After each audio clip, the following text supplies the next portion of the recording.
Hello' friends, how are you? আজিৰ এই ভিডিঅ'টোত এটি ধুনীয়া কাহিনী ক'ম, যিটো কাহিনী শুনিলে আপোনালোকে বহুত বেছি ভাল পাব আৰু এই কাহিনীটোৱে বহুত কিবা কিবি আমাক শিকাই যায়। তো এই কাহিনীটো সকলোৱে শুনা উচিত। সাধুবোৰ এনেকুৱা নহয় যে আমি কেৱল সাধু মনৰ ভাল লগাৰ বাবে শুনো। সাধুটো শুনিলে আমাৰ বাস্তৱ জীৱনত সেইটো এপ্লাই কৰিব পাৰোঁ, আমাৰ জীৱন খুব ধুনীয়া কৰি তুলিব পাৰোঁ। সাধুবোৰত বহুত কাহিনী, বহুত জ্ঞান লুকাই থাকে। তো সাধুটো কাহিনী আৰম্ভ হয় আমাৰ পাহাৰৰ কাষত থকা এখন গাঁৱৰ পৰা। সেই গাঁওখনত এজন গুৰু আছিলে, গুৰুজনৰ দুজন শিষ্য আছিলে। এদিন এখন গুৰুৱে ক'লে যে মোৰ এজন মিত্ৰ আছে পাহাৰৰ সিফালে, বহুত গাঁও হৈ কিনে যাব লাগে, পাহাৰ সিপাৰে গৈ কিনে গুৰুৰ ওচৰত যাব লাগিব। তো কেইটামান বস্তু দি আহিবলৈ কৈছে যে সেইজন গুৰুৰ ওচৰত যাবা, মোৰ এটা বাৰ্তা দিবা। তেওঁ বাৰ্তা এটা কৈ দিছে গুৰুৱে, সেই বাৰ্তাটো দি আহিবৰ কাৰণে আৰু দুটা বস্তা দি দিছে। এটা বস্তাত আছিলে অলপ বেছিকৈ বস্তু আছিলে আৰু এটাত কমকৈ বস্তু আছিলে। কৈছে যে তোমালোকে ধুনীয়াকৈ বস্তুবোৰ বিলাই যাবা আৰু মোৰ মিত্ৰৰ ওচৰত গৈ কিনে ধুনীয়াকৈ এই বাৰ্তাটো দি আহিবা। তেতিয়া এজন আছিলে চতুৰ, তেওঁ ধুনীয়াকৈ যিটো বস্তাত কম আছিলে সেই বস্তাটো জলদি লৈ লৈছে।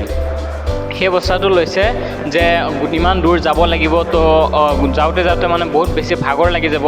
কম থকা বস্তুটো গতিকে আৰামত যাব পাৰিম বুলি আৰু ধুনীয়াকৈ যাব পাৰিম বুলি কম থকা বস্তুটো লৈছে। আৰু দ্বিতীয়জনে যিটো ফুলকৈ আছিলে বস্তু, সেইটো বস্তু লৈছে আৰু কৈছে যে তোমালোকে যেতিয়া যাবা গুৰুৰ ওচৰত, তেতিয়া গাঁৱত যিবোৰ তোমালোকে মানুহ পাবা সিহঁতক তোমালোকে বস্তুবোৰ বিলাই গৈ থাকিবা। বস্তুবোৰ সকলোকে বিলাই গৈ কিনে মোৰ গুৰুৰ ওচৰত এই বাৰ্তাটো দি আহিলে হ'ব। তেতিয়া দুইজন ৰাওনা হ'ল, ধুনীয়াকৈ বস্তা দুটা ল'লে। এজনে ল'লে ওজনটো আৰু এজনে ল'লে পাতলাটো। লৈ যেতিয়া গৈ আছিলে, দুইজনে বিলাই গৈ আছে বস্তু। অলপ দিয়াৰ পিছতে যিজনে অলপ বস্তু আছিলে, পাতলাটো লৈছিলে, তাৰ বস্তু শেষ হৈ গ'ল।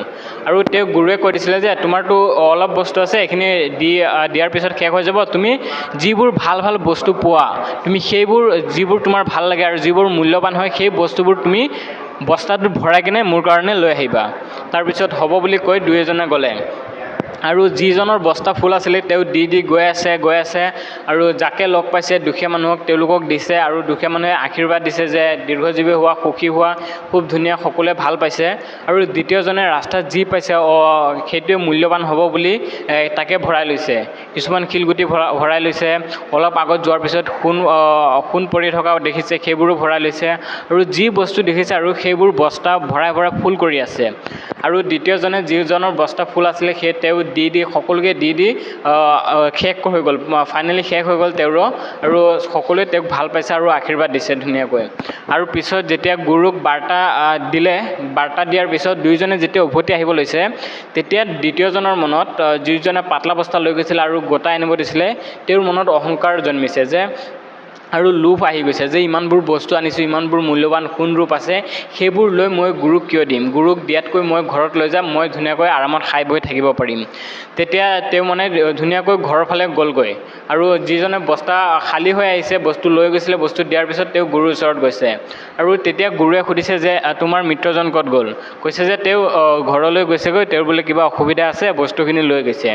তেতিয়া তাৰপিছত যেতিয়া কৈছে গুৰুৱে হ'ব দিয়া তুমি এতিয়া যোৱা, যেতিয়া তেওঁ যাব ওলাইছে ঘৰলৈ, তেতিয়া দেখিছে অলপ ৰাস্তাত যোৱাৰ পিছতে দেখিছে তেওঁৰ মিত্ৰজন পৰি আছে, বেহুচ হৈ আছে। যিটো বস্তা লৈ গৈছিলে সেই বস্তাটো লৈ কেনে ধুনীয়াকৈ পৰি আছেগৈ ৰাস্তাৰ কাষতে, বেহুচ, একো গম পোৱা নাই। ইমান ওজন কঢ়িয়াই নিওঁতে বেহুচ হৈ গ'ল। তেতিয়া সেই ল'ৰাজনে গৈ কিনে গুৰুক ক'লে, গুৰুৱে আহিলে। গুৰু অহাৰ পিছত তেওঁক পানী চানী দি কিনে তেওঁক ধুনীয়াকৈ আকৌ হোচত আনিলে আৰু তেওঁক ধুনীয়াকৈ বুজালে।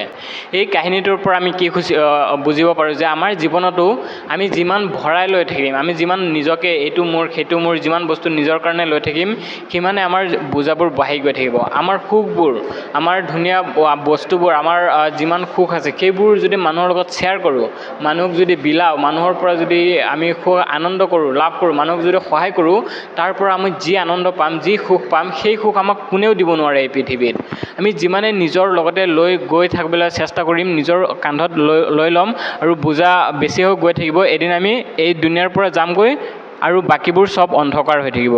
সেই বস্তুবোৰ যেনেকুৱা আছিল তেনেকৈ পৰি থাকিব। আমাৰ জীৱনটো আমি কোনো সুখেই অনুভৱ কৰিব নোৱাৰিম, আমাৰ জীৱনটো ছাকচেছফুল নহ'ব।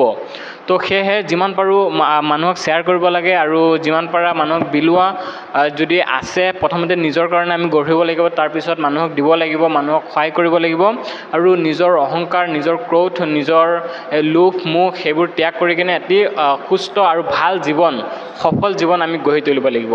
এই সাধুটো ইমানে আছিলে, কেনেকুৱা লাগিছে কমেণ্ট কৰি জনাবলৈ একেবাৰে নাপাহৰিবা।